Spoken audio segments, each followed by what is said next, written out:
বিসমিল্লাহির রহমানির রহিম। আসসালামু আলাইকুম। চলে আসলাম আবারও নুডলস রান্নার রেসিপি আপনাদের সঙ্গে শেয়ার করতে। আমি নুডলসটা আমি সিদ্ধ করে নেব ফুটানো গরম পানির মধ্যে। নুডলসটা যতক্ষণ সিদ্ধ না হবে এইরকম নাড়তেই থাকবো। আমি খুব বেশি সিদ্ধ করব না, বেশি সিদ্ধ করলে আবার ভাজতে খুবই অসুবিধা হবে, কড়াইয়ে লেগে ধরবে। একদম ভিতরে একটু আমার নুডলস প্রায় হয়ে যাওয়ার মধ্যেই নুডলসটা হাত দিয়ে দেখব কতটুকু সিদ্ধ হয়েছে, কতটুকু হয়নি। আমার হয়েই গেছে প্রায়। এখন আমি ঢেলে নেব। ঢেলে নেওয়ার পরে আমি এটা ঠান্ডা পানি দিয়ে ধুয়ে নেব, যাতে একটার সঙ্গে আরেকটা গায়ে না লাগে। এইবার কড়াইয়ে আমি সরিষার তেল দিলাম। সরিষার তেল ফুটে উঠেছে, আমি পেঁয়াজ মরিচটা দিয়ে দিলাম। পেঁয়াজ মরিচটা একটু লাল লাল করে ভেজে নেব। খুব বেশি ভাজবো না, অল্প মিডিয়াম। আমার ভাজতে ভাজতে এটা পুরোটা হয়ে যাবে। এরপরে অ্যাড করব ম্যাগি মশলা। কিন্তু ম্যাগি মশলা না দিলে আমার বাচ্চারা নুডলস খেতে একদমই পছন্দ করে না। এটা দিলে খাবারের টেস্টটা অনেক সুন্দর হয়। এবং আমি 2 প্যাকেট ম্যাগি মশলা দিয়েছি, কারণ যেহেতু আমি মরিচের ঝালটাও একটু কম দিয়েছি, সেহেতু এটা না দিলে হবে না। এটা না দিলে খেতে ওই নুডলস খাওয়ার মতো ফ্লেভারটা আসবে না। আমার বাচ্চারা অভ্যস্ত না এটা, মানে যেটা যেভাবে খান আপনারা এই ম্যাগি মশলা ছাড়াও খেতে পারেন। অনেকে মনে করেন স্বাস্থ্যের জন্য খারাপ, আপনি দেবেন না। আর যদিও আপনারা খাইতে পারেন তখন ভালো, অনেক অনেক পছন্দ, অনেক অনেক ভালো লাগে। আমার হয়েই গেছে প্রায় ভাজা। তেলটা উপরে উঠে এসেছে। এবার আমি আরেকটু নেড়ে চেড়ে আমি ডিমটা দিয়ে দেব। আরেকটা ম্যাগি মশলা অবশিষ্ট ছিল, সেটাও একটু দিয়ে দিলাম। এখন এটা নেড়ে চেড়ে ভালো করে মিক্সড করে আমি ডিমটা দিয়ে দেব। সামান্য একটু লবণও দিব, কারণ ম্যাগি মশলা দিলে বেশি লবণের প্রয়োজন হয় না, অল্প লবণ হলেই হয়। মানে লবণটা দিয়ে দিলাম। এবার এখন দিয়ে দেব ডিমটা ফেটে ভালো ডিমটা এইরকম টকবগা তেলের উপরেই ছেড়ে দেব। আস্তে আস্তে এটাও ঝুরো ঝুরো হয়ে যাবে।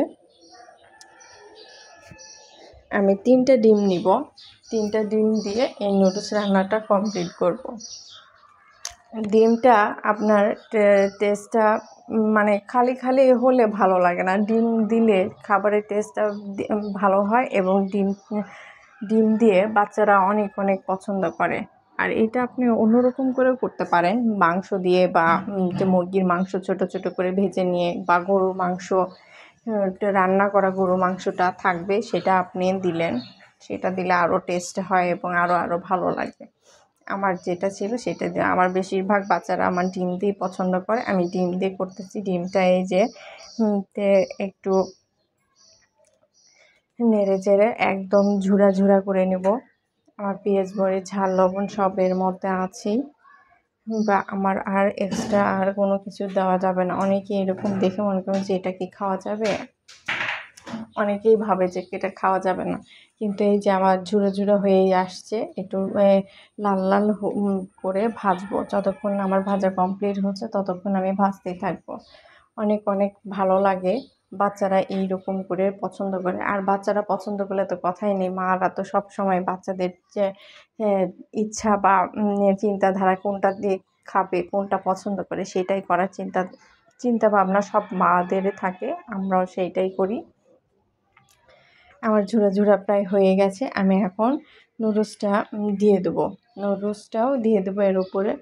আর সরিষার তেল দিয়ে নুডলস রান্না করলে অনেক অনেক ভালো লাগে এবং অনেক অনেক মজা লাগে। ওই ঘ্রাণটাও একদম আচারের মতো গন্ধটা, ফ্লেভার আসে সরিষার তেলে, মানে গন্ধটাই চেঞ্জ হয়ে যায়। আমি এগুলো দিয়ে দিলাম।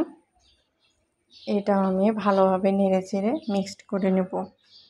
ঝাল লবণ দিয়ে মিক্সটা আপনি যতক্ষণ না ভালোভাবে মিক্স করতে পারছেন, এক জায়গায় হয়তো বা ঝাল লবণ একটু বেশি হবে, এক জায়গায় বা কম হবে। ওই জন্য ভালো করে মিক্স করতে হবে।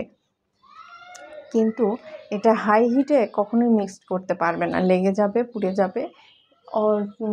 সবসময় এটা মিডিয়াম আঁচে রেখেই এটা মিক্সড করতে হবে, কারণ খেতেও তখন ভালো হবে, দুর্দান্ত হবে, অনেক অনেক মজা হবে। আমি মিডিয়াম আঁচে আস্তে আস্তে করে মিক্সড করতেছি। একটু একটু করে লেগে ধরতেছে, ওটা কোনো ব্যাপার না, কারণ একটু পরে লেগে ধরাটা সেরে যাবে এবং ওটার ডিম আর নুডলস একসঙ্গে মিক্সড হবে, অনেক অনেক মজা হবে এবং অনেক অনেক টেস্টি হবে, অনেক অনেক ভালো লাগবে। এই যে আমার হয়ে গেছে ভাজা মজাদার ঝাল ঝাল নুডলসের রেসিপি। আল্লাহ হাফেজ।